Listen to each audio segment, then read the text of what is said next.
General rule of thumb, when we're talking about polarity, right? And I'm going to leave out the dominant and the submissive aspect at this point in time. I'm just going to talk about masculine versus feminine, right? To be masculine is to know what you want, right? It's to have a plan, it's to have an idea and image of the way things are supposed to be. You have a goal that's in front of you, and you are structured, you're rigid on that particular goal. What it is that you want to do, that's what's in your mind, and you're going for that.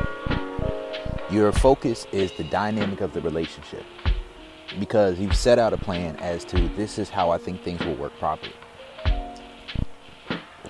To be feminine is to know who you want, and you're malleable to the type of relationship dynamic that they desire to have. You're malleable to these particular types of things, right? So general rule of thumb, right?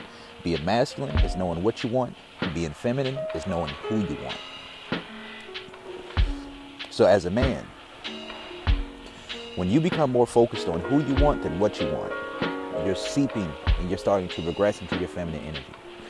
As a woman, when you're more focused on what you want than who you want, you're starting to regress into your masculine energy. Now, the issue with society right now is premature integration.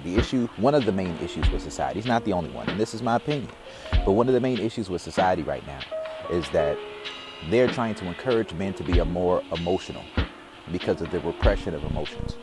But what you have to understand is there's a difference between emotional detachment, emotional overstimulation, being emotional, and having emotional discipline. There's a time and a place for everything.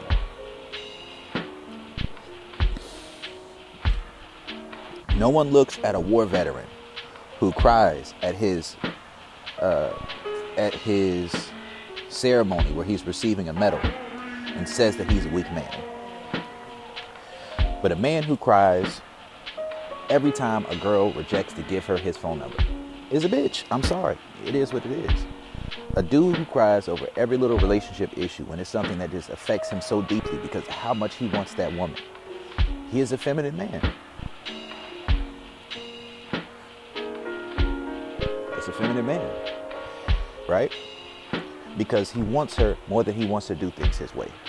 And what we need to understand is the fundamental nature of men and women. Now, there are going to be exceptions. I'm not saying that there aren't exceptions. There are some women who may be more geared towards being masculine, just naturally.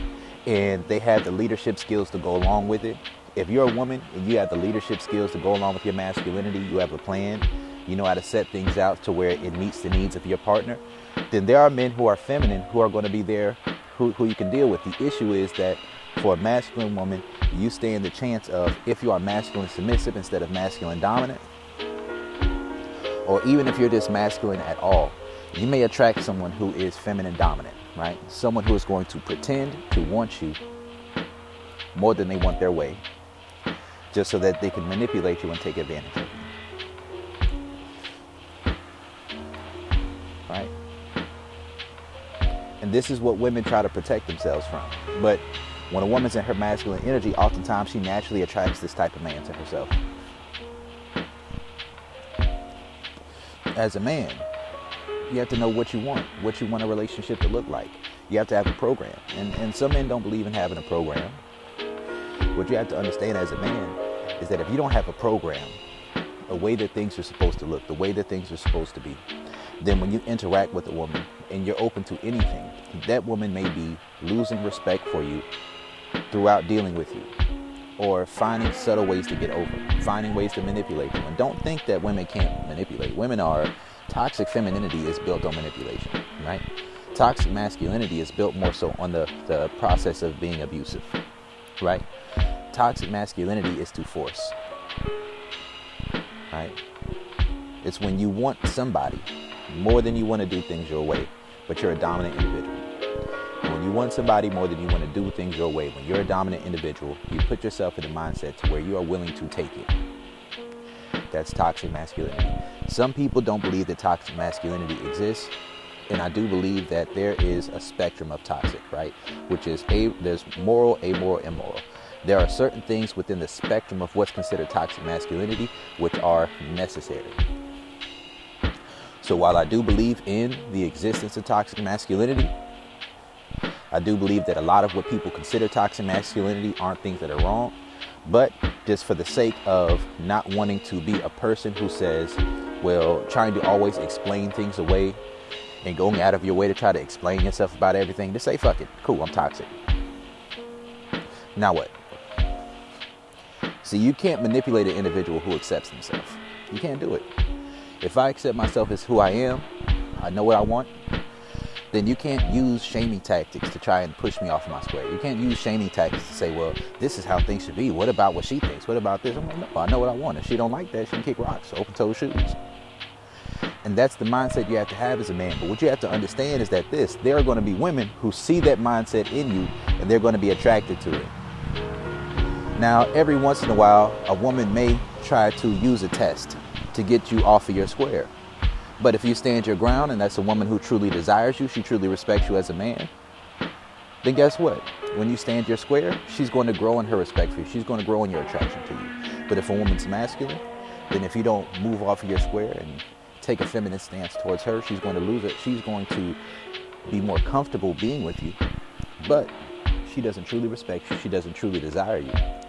And it's just going to be a constant process of you putting your wants, your needs, your plan to the side in order to soothe her insecurities, in order to make her feel comfortable.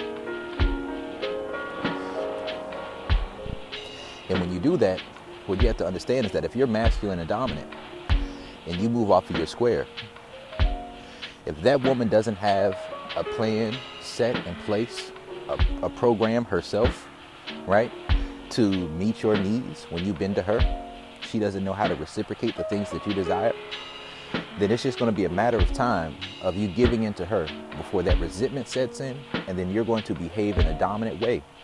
And if that isn't a woman who is just testing you, and then when you flip the switch on it and you flip it around, that she gives in and she takes pleasure in that, and she grows her respect, she feels desire for you, then that woman is going to feel abused. And you're going to feel like, well, I was bending to you for all this time, so now it's time for you to reciprocate. No. The foundation is a foundation of polarity, not compromise. Balance isn't found in compromise. Balance is found in polarity. A man, or I'll say this, being masculine is to know what you want. Being feminine is to know who you want.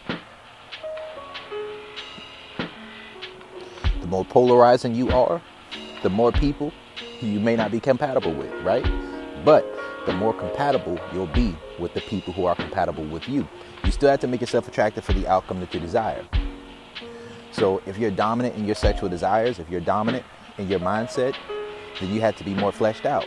If you have something that is outside of the norm, you have to put a lot of time and energy and thought into your plan to make sure that your plan encompasses for the wholes, make sure that your plan encompasses and make certain concessions to understand that there are things that are issues within other mindsets that your mindset doesn't have, but there are issues within your mindset that other mindsets may not have those issues. So you have to find ways of dealing with those issues.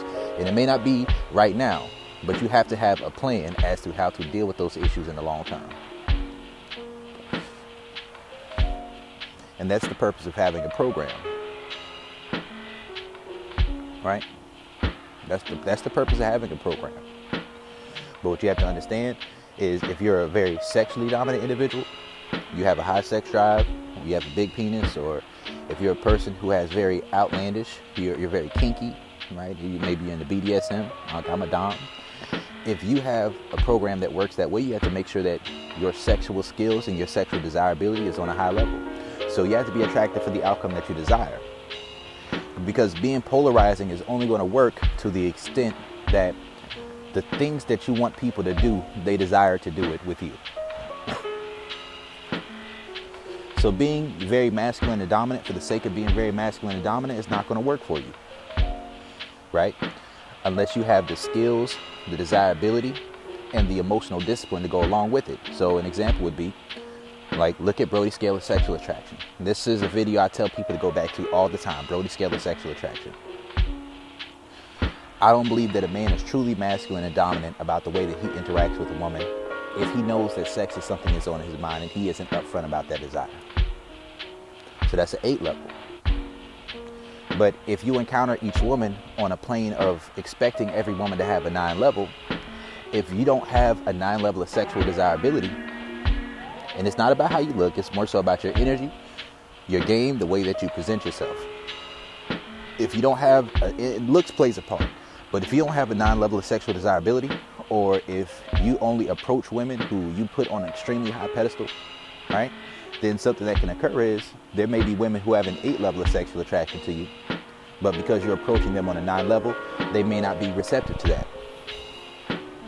You can know what you want and walk away if she's not with it, but is your focus to have all the women in the world, to have the highest number of women, or is your goal to have women who are going to be the most compatible with you, your mindset, and your program? Like some men say, just let the woman come to you. Not every man has a bunch of women who are approaching him. So you have to make yourself attractive. You know, if you have a natural level of attractiveness that attracts women to you on that level without you having to approach them, right? Because that choosing signal level is that 9 level. Women approaching you first is a 10 level. If you don't have that effect on women, then you either need to work yourself up to that level, or you need to change your standards of the women that you're dealing with, or you need to lower the level of what you expect out of women, right? But what you have to understand is that to be masculine is to know what you want and to have a program that goes towards that. To be feminine is to know who you want and to be as malleable as you can be to that individual based off of what their program is.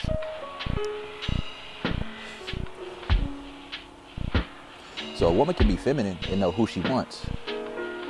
But if what you want in a man is you're being feminine towards a man who you feel is feminine, then neither one of you is going to have clear direction. Because there's going to be no plan, no program, no process that leads forward, no program, nothing that gives you a clear set expectations and a way moving forward, right?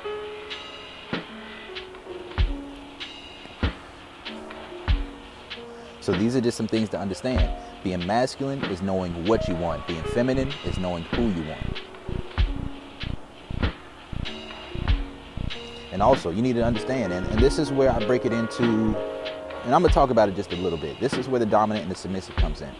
If you're masculine but you're submissive, then it's going to be a constant state of sacrificing things that you want in order to get something in return. And not everybody who you trade something for is going to be someone who has an ability to reciprocate you.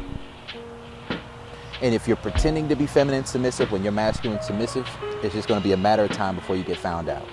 And some women, they see themselves trying to be submissive, and it doesn't work for them because they're not attracted enough to those men and they don't respect those men enough. There's something that they want out of it, so they're just pretending, right? And that doesn't work. It doesn't work. That's why I say it's important to know who you want, not what you want. If there's something specific that you want, but you're pretending to be a certain way to get what you want.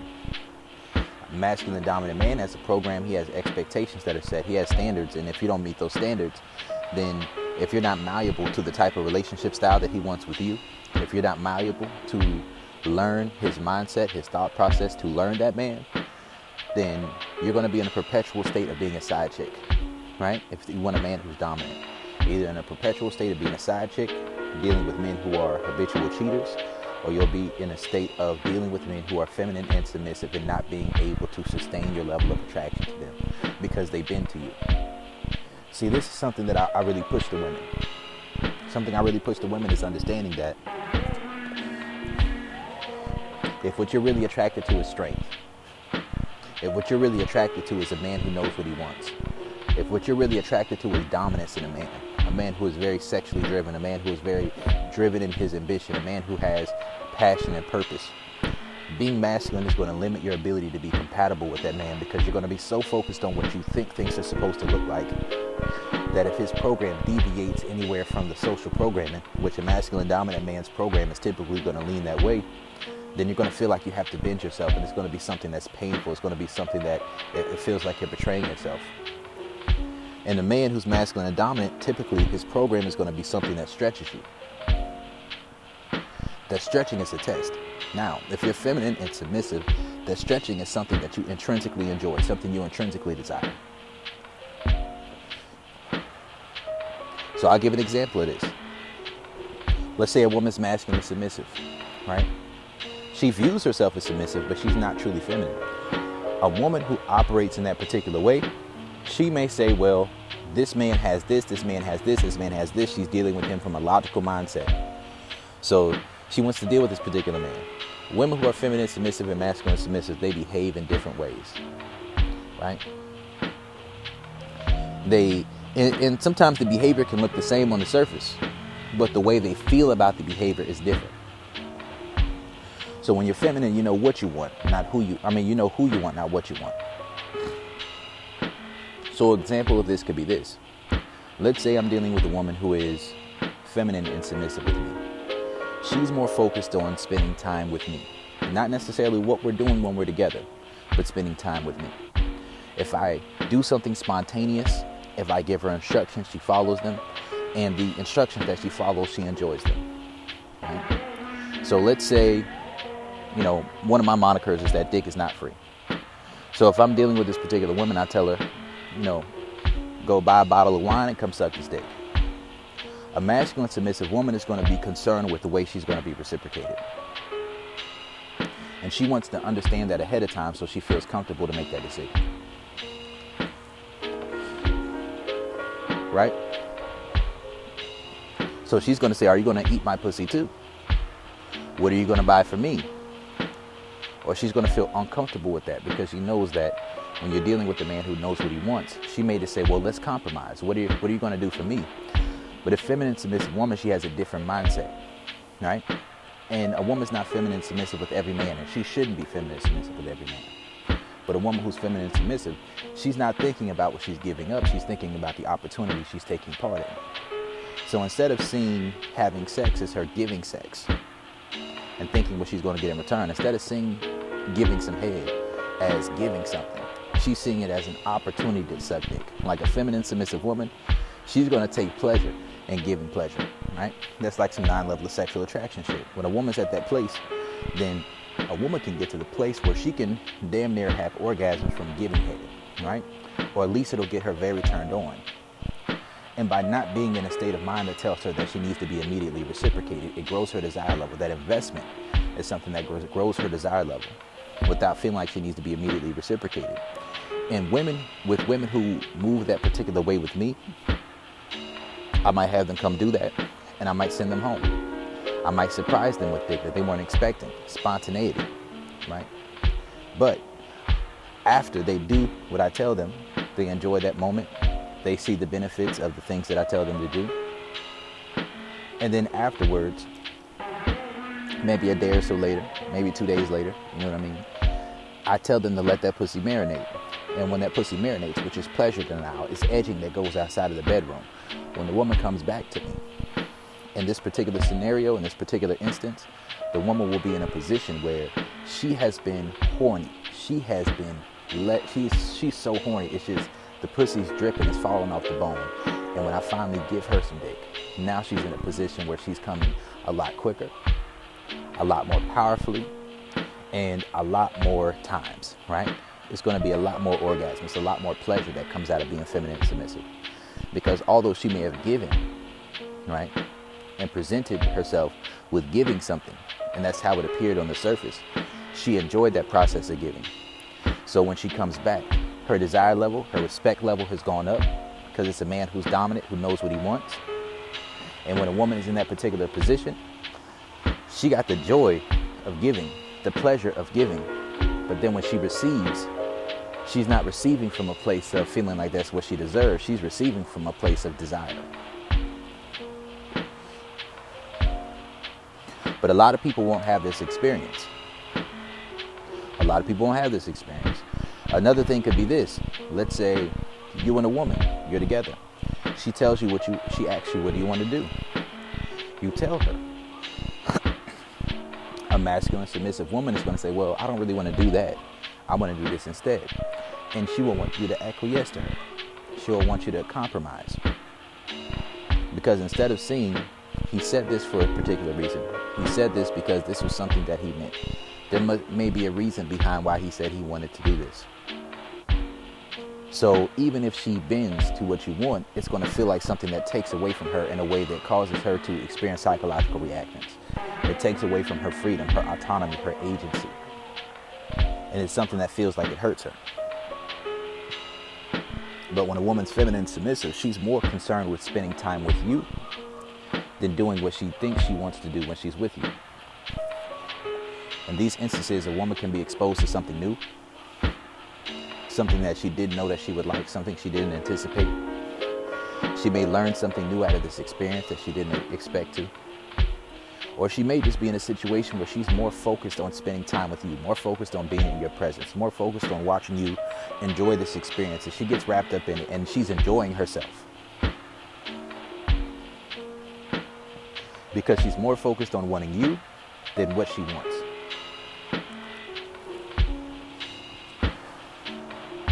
And when a woman is more focused on enjoying you than the context of the scenario, she's more malleable. She knows how to show deference. Then when a woman is in this particular scenario, in this particular mindset, things are a lot less difficult, right? Then in that particular scenario, a woman may be exposed to something new. Now she is into things she wasn't into before. Now a whole new world has been opened up to her that she wasn't aware of before.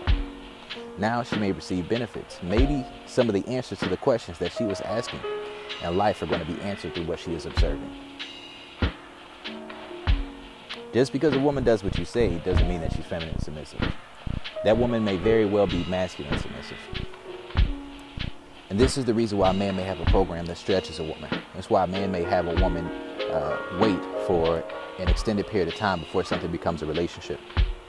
You know, people push a narrative these days that a man should know if he wanted to marry you within 6 months. I don't believe that.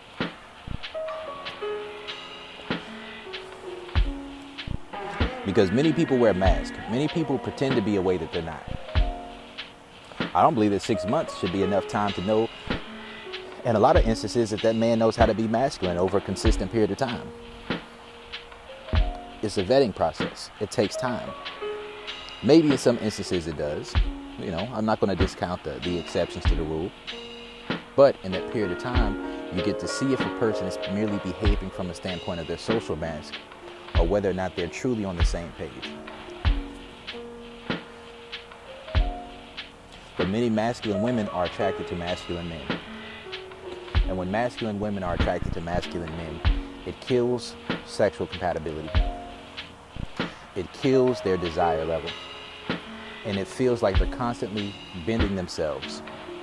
And that starts to create something that feels abusive. It feels abrasive. It feels like I'm not really getting what I want out of the scenario.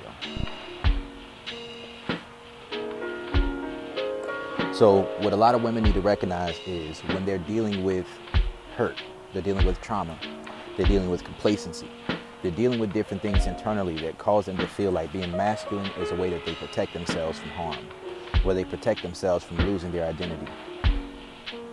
Your identity is not based on what you want. Your identity is based off of who you are. But when you conflate who you are with the things that you believe, with the things that you stand for, with tradition, when you conflate who you are with your traditional mindset, oftentimes it'll lead to a state of masculine submissiveness, where you'll never have true fulfillment.